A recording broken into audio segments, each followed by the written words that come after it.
झिंझिण्यांपासून त्वरित आराम मिळवा सेन्सोडाइन रॅपिड रिलीफ बरोबर. मराठा आंदोलक मनोज जरांगे पाटील आपल्या सोबत आहेत. पाटील साहेब, उद्या महायुती सरकारचा शपथविधी सोहळा आयोजित करण्यात आला आहे. देवेंद्र फडणवीसांची गटनेता म्हणून निवड झाली आहे आणि उद्या ते शपथ घेणार असल्याचं जवळपास निश्चित झाले. काय पहिली प्रतिक्रिया? होऊ दे ना, अगोदर ते होणं गरजेचं आहे, कारण ते झाल्यावर काय यांची लांबालांबी एकाकीच काय होईल काही सांगता येत नसते. यांचं कवा काय होईल, कधी काय नाही होणार. शुभेच्छाला काय, हे बघा, कोणाला द्यायला काय हरकतच नाही.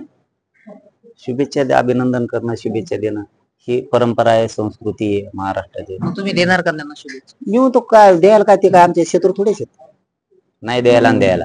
पण आरक्षणाला सुट्टी नाही भाऊ, आरक्षण घेतल्याची सुट्टी नाही. तुम्हाला शुभेच्छा, तुमचं अभिनंदन, कुणी व्हा, काही करा, त्याच्यात काही अडचण नाही ना. ती संस्कार आहेत एकमेकांवरती, आणि महाराष्ट्रच या देशाला दिशा देतो. इथं संस्कार चालतात म्हणूनच मोठ्या मनानं विरोधही केला जातो, शुभेच्छाही दिल्या जातात. तसं आमच्या पण ह्यात काही अडचण नाही, नसायचं काही कारणच नाही. पण आरक्षणाला सुट्टी नाही बरं का भाऊ. आरक्षण, तिन्ही गॅजेट, लाखो पोरावर केसेस झाल्यात, कुणबी मराठा एक आहे, सगळ्या सोयरीची अंमलबजावणी, सुट्टी नाही. कोणी पण येऊ दे, सामूहिक आमरण उपोषण होणार आहे, सुट्टी मिळणार नाही कोणाला. कुठं होणार आहे ते? अंतरवाली. सामूहिक आमरण उपोषण अंतरवालीत होणार आहे, कारण राज्यातले घराघरातले मराठी बसणार आहे, त्यामुळं सामूहिक आमरण उपोषण अंतरवालीतच होणार आहे. पण आता काही समाजाचं म्हणणं आहे, काय पोरायचं म्हणणं आहे की जरा मुंबईत अलीकडून चालतो म्हणे. बहुतेक शक्यता अशी आहे की मुंबईत सुद्धा आमरण उपोषण होऊ शकतं, आझाद मैदान म्हणा किंवा तिकडं जिथं जिथं असेल तिथं तिथं. पण बऱ्याच पोरात म्हणणं आहे वाशीतूनच माघारी आलो, जरा पुढे जायला पाहिजे होतं. बरं पुढं तर पुढं, मग काय आता पुढं जाऊ जर शिक, आणखीन बऱ्याच पोरायचं म्हणणं आहे. पण शक्यतो फायनल हे अंतरवालीतच सामूहिक आमरण. केव्हापासून होईल? सरकार स्थापन झालं की लगेच तारीख डिक्लेअर करू उपोषणाची, सामूहिक उपोषणाची.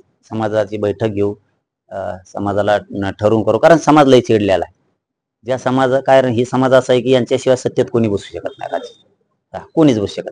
आता जे बसलाय त्याच्या इले मागं लागणार मराठा समाज, की तुला मतदान करून चूक केली, ह्यो पश्चाताप आम्हाला येऊ देऊ नको, असं मराठा समाज आमदारांना मंत्र्याला विचारणार आहे. तुझे लेकर आणि तू मोठं व्हायसाठी आम्ही मतदान केलं, तू मागं पुढं पळालो, पण आता माझे लेकर मोठे करायचे, माझा समाज मला मोठा करायचा, असा समाज प्रश्न विचारणार आहे. तू जर मागं पुढे केली तर रस्त्यावर फिरायला सुद्धा पंचायत होईल. एवढा मराठा समाज तुटून पडत. कारण आता आमच्या तयारीत आम्ही आहेत, आमच्या फुल तयारीला आम्ही सामूहिक आमरण उपोषणाच्या लागलेलो आहेत. 15 दिवस झालं आमची तयारी सुरू आहे. आम्हाला काही टेन्शन नाही, कोणी पण बसू दे, आम्ही लढणार आहेत, आम्ही घेणार सुद्धा आहेत, सुट्टी देणार नाहीत. कोणी आला तरी काय फरक पडत नाही. आज माझा मुलगा ऍडमिट होता 2-3 दिवसापासून, म्हणून मी जालन्याला कलावती हॉस्पिटलला आलो होतो, कुठे डॉक्टरांकडे ऍडमिट होतो, त्याच्यामुळे भेटायला आलो होतो. आमचं काम आमचं सुरू आहे, ते कायम सुरू राहणार. खरं तर गेल्या 14 ते 15 महिन्यापासून आंदोलन सुरू आहे. आता पुढची दिशा काय असणार आहे? सामूहिक उपोषणाची. हे 15-16 महिन्यापासून मराठा समाज संघर्ष करतोय, हे आमचा कायमचा संघर्ष राहणार आहे. कारण याच्यात जात मोठे होणार आहे, लेकर मोठे होणार आहेत. काही काही आमच्यातले 10-12 5-7 जण आहेत, ते मला बोलत आहेत सोशल मीडियावर, त्याचं असे मागं लागलेत, माया काय झालंय काय नाही, त्यांना मी काय केलंय का, त्याचं दुकान बंद पडे का, त्याला काही कुठं सापडा ना का, पैसे खायला मिळाना का, काय.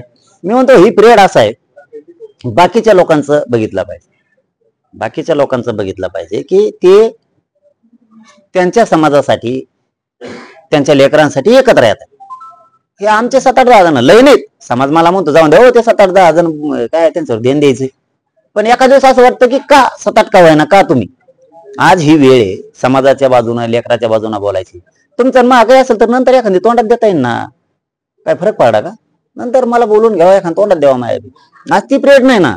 आज समाजाचे लेकरं आक्रोश करते, शिक्षणासाठी, नोकऱ्यासाठी. प्रशासनात लोक नाही येत. आपली एवढी मोठी जात हे लई दिवसांनी एकत्र आली, काय बुळबुळ बुळबुळ गोतल्या आळ्यावणी नुसते सारखे बुळबुळ करतात.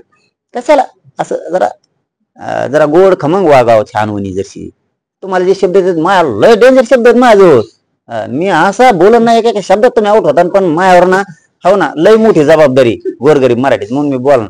आता आपल्या एका खटक्यासच नीट होता तुम्ही. पण ते मी इकडून उत्तर मिळालं तर ते असे तुटून पडले, तिकडून घेणं. मी म्हणतो अरे करा, अरे आपल्या जातीसाठी, आपल्या जातीचे लेकर काय करायचं, नेत्यासाठी काय बोलतो. तुला वाटत असं मिले फाडफाड करतो, मिले आमका तमका. माझ्याकडं इतके डेंजर शब्द आहेत का तुम्हाला सोशल मीडियावर सुद्धा बोलावं वाटणार. आणि मी आग्यापेक्षा बघत नसतो. मी कचा हक्कच बोलत असतो. पण मी सोडतो का तुम्ही समजूनच घ्या ना. तुम्हाला वाटत असं ती छक्के पंजे आम्हाला माहिती आहेत, तुमचे अंडे पिल्ले सुद्धा आम्हाला माहिती आहेत सगळं. पण आम्ही बोलत नाही, त्याचा अर्थ जरा वेगळा नका काढू. आम्हाला वाटतं आपल्या समाजाचे बदलते एक ना एक दिवस, एक ना एक दिवस गोरगरिबाच्या बाजून राहतील, येतील, परत फरक पडन बुद्धीत त्यांच्या, परिवर्तन करून बोलतील, येतील. नाही आले तर घरात तरी गप बसतील, नाही लढायचं तर, असं वाटतंय. म्हणून आम्ही पण शांत आहेत. त्यांना वाटतं ते बोलत नाही ना, ते असे मुसमुस मुसमुस मुसमुस करतात. त्यांना माहित नाही माझ्याकडे लय डेंजर शब्द आहेत. मी एकदा बोलायला लागलो ना तर लयच पान उतारा करेल तुमचं. पुरे उघडीच करी. सुट्टीत नाही जाणार. पण वाटतं नको, बदलतील, बदलाव त्यांनी, अशी पण माझी इच्छा आहे. कारण समाजाच्या लेकराचं मोठं होईल. समाजाचं करू लागा रे. समाजाचं करू लागा. समाज जात मोठी करू लागा, पोरं मोठी करू लागा, मग बोला. तुमच्यात आयुष्यात तुम्ही काही केअर करता आलं नाही उभे. मी केलं, कस तरी लढला माझा समाज, गरीब गरीब एकत्र येऊन त्यांनी साथ दिली. आमचे लेकर पण आता गरीबाचे मोठे व्हायला लागलेत. मी सक्सेस झालो खपानच. माझा समाज सक्सेस झाला खपानच. त्याला पसनीच पडा नाही मी. आता काय दुकान बंद पडे का काय, काय खातो पैसे, काय आला संभळतो नेत्याला, संभळे जातीला यार. आपल्या गरीब गरीब लेकर मोठे होतील, लय कल्याण, लय दुवा देतील ते. नसता ते सुद्धा तुम्हाला लय ट्रोल करतील. तुमच्याकडे काहीच नाही ट्रोल करायला. आणि तुमचे खालचे बघितलेत लोकांनी, आमच्या पोरांनी खालचे कोण आहेत, मराठ्याचे बोलतच नाही त्याच्यावर. ते फक्त लिहितात लय भारी असं तसं. ते कोण आहेत ते नाव काढले आमच्या लोकांनी. दुसरेच मराठी नाही बोलू लागत तुम्हाला, तुम्हाला दुसरेच उचकीत येत. तुम्ही समजून घ्या, तुम्हाला उचकीत येत. तुम्ही नका उचकू, जातीच्या विरोधात नका जाऊ. कारण हीच जात एक ना एक दिवस आपल्यावर पांघरून टाकणारी असती, बळ देणारी असती, आपल्याला सांभाळणारी असती. तुम्हाला लक्षात ठेवणार जात. ज्यावेळेस लढायचं होतं त्यावेळेस तुम्ही सोशल मीडियावरती आमची टिंगल उडीत होतात. आम्ही टिंगल सरकारची उडीतो, हो, न देणाऱ्याची उडीतो. आम्ही टीका त्यांच्यावर करतो, तुमच्यावर नाही. तुमच्यावर नाही. तुम्ही काय बरंच आडवाडू घुसताय. गरज नाही तुम्हाला त्याची. समाज सुट्टी नाही देणार तुम्हाला एक ना एक दिवस. आज जरी देत असला तरी, आज देत असेल आणि सगळ्यांनी थंडच राहावं. मी हमेशा सांगतो, संयमान घ्या. आता तोंडाला घास आलेला आहे आरक्षणाचा. करोडो लेकर गरीबाचे मोठे होणार आहे. आपलं लढू मिळू, आपली जात मोठी करू, आपले पोरं मोठी करू, सगळे एकजुटीने. मला जरी सरकारने आणि काही आपल्याच दुसरे बोलल्यावर काय नाही वाटत हो, काही आपल्याने उघडं पाडायचं ठरवलं तरी तुम्ही फक्त गोरगरीब खंबीर राहा. अरे आरक्षणच देणार. मी मागे म्हणलो होतो देणार, कधी 70 वर्षात नाही मिळणार, मिळालं. आता सुद्धा 100% आरक्षण देणार, हटतच नाही. तुम्ही हटू नका गोरगरीब मराठी. नवीन सरकार स्थापन झाल्यानंतर त्यांना तुमचा काय संदेश राहील? आरक्षण द्या. लय मोठे निवडून आले, लय बहुमत आलं, माझा मस्तीत यायचं नाही. मराठ्या पुढं माझं मस्ती टिकतच नाही. ती उतरीत आता माझ उतरणारी, मस्ती उतरणारी, गुरमी उतरणारी जातच मराठीची. ती लय लवकर उतरी. त्यामुळे बेमानी करायची नाही. नसता तुम्हाला मराठा शिक्का लावणारे निवडून येणारे आमदाराला, मंत्र्याला, गद्दारीचा शिक्का. आम्ही तुम्हाला मतं दिले, पण आमच्या जातीच्या लेकरासाठी आरक्षण मागू शकला नाही. तू मागितलं नाही, तो घरात बसला, आंदोलनात सहभागी झाला नाही. फुलल्याच मारणार तुमच्या. मग तुमचं जगणं मुश्किल. तुमच्याच पक्षातले तुमचेच मराठी हातपाय धुवून तुमच्या मागा लागणार. बघा, माझा शब्द लक्षात ठेवा तुम्ही. सामूहिक उपोषण केव्हापर्यंत चालणार? मरूस तर. मग आता तिथंवरच असतं ते. आणि ते का उठणार नाही त्या बारीनं आता. मरूस तर. माझ्या शेजारचे तर करदोडाच पण सगळ्याचे. बाजान गोदड्यान रगा घेतलं की निघाला अंतरवली. तांब्या तुंब्या आणायचंच नाही, सगळं पाणीच पेट नाही, तांबा घाला तू. मरू नको. माघार नाहीच. आता माघारच कवर घ्यावा. आता वेगळाच फाईट होणारी.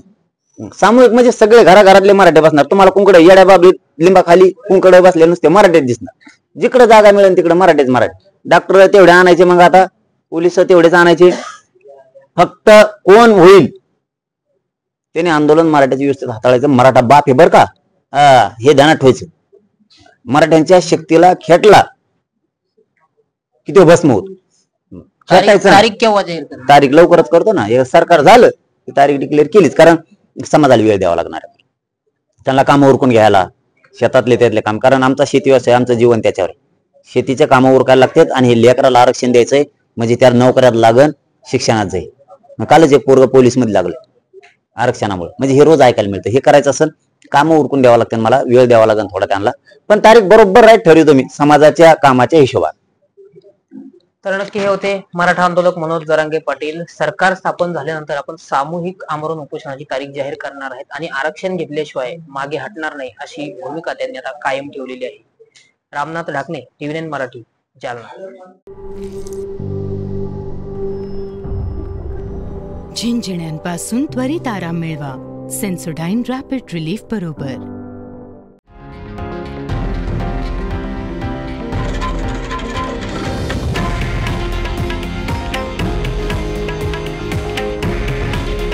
हे आहे देशातील नंबर 1 न्यूज नेटवर्क आणि आपण पाहत आहात TV9 मराठी. काळजी तुमची, हित महाराष्ट्राचं.